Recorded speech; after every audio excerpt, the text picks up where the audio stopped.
انسانوں کی خیرات نہیں، جتنے ہیں اتنے ہی گنے جائیں۔ جماعت اسلامی کراچی کے امیر نے حکومت سندھ کے اقدامات پر سخت تحفظات کا اظہار کر دیا۔ مطالبہ کر دیا کہ جب تک کراچی کی گنتی مکمل نہیں ہو جاتی مردم شماری بند نہ کی جائے۔ کراچی میں بسنے والے نصف آبادی کو نظر انداز کیا جا رہا ہے۔ اعلان کیا کہ اب گنتی کو خود مانیٹر کر کے رپورٹ دیں گے۔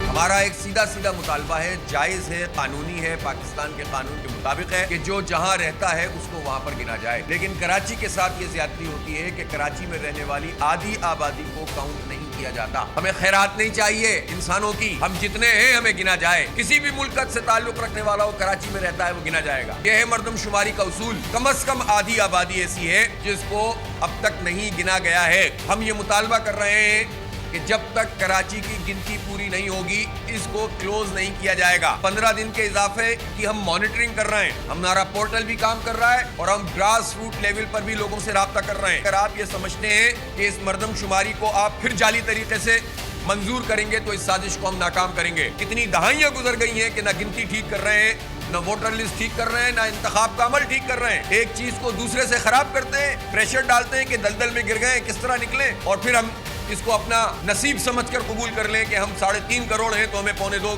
کروڑ گن لو۔ یہ نہیں چلے گا۔ ہوائے نفس کی ہے حکمرانی، لٹیرا کر رہا ہے پاسبانی۔ بول نیوز کے مارکیٹنگ ہیڈ آکاش رام تاحال لاپتہ، تفتیشی ادارے جواب دینے سے قاصر۔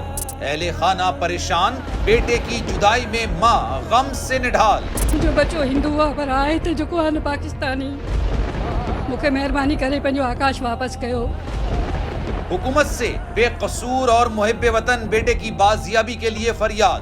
آکاش رام کے اغوا کے خلاف اہل خانہ کی جانب سے سپریم کورٹ میں درخواست دائر۔ سپریم کورٹ کے چیف جسٹس عمر عطا بندیا سے آکاش رام کے اہل خانہ کی جلد سماعت کی استدعا۔ سمی ابراہیم اور صدیق جان کا سپریم کورٹ کے باہر احتجاجی کیمپ کا اعلان۔ کہ سوموار کے دن سے ہم سپریم کورٹ آف پاکستان کے سامنے کیمپ لگائیں اور ہم سب سپریم کورٹ آف پاکستان کے سامنے بیٹھ جائیں اور اس وقت تک نہیں اٹھیں گے جب تک آکاش واپس نہیں آئے۔ مشکل کی اس گھڑی میں عالمی میڈیا نے بھی اٹھائی آواز۔ CNN، آج تک، انڈیا ٹوڈے، ٹائمز ناؤ سمیت عالمی میڈیا نے آکاش رام کے اغوا کے خلاف دیا بول کا ساتھ۔ اف کیا ظلم ہے، بول انصاف کا منتظر۔ سبسکرائب کریں اور بیل دبائیں تاکہ کوئی خبر رہ نہ جائے۔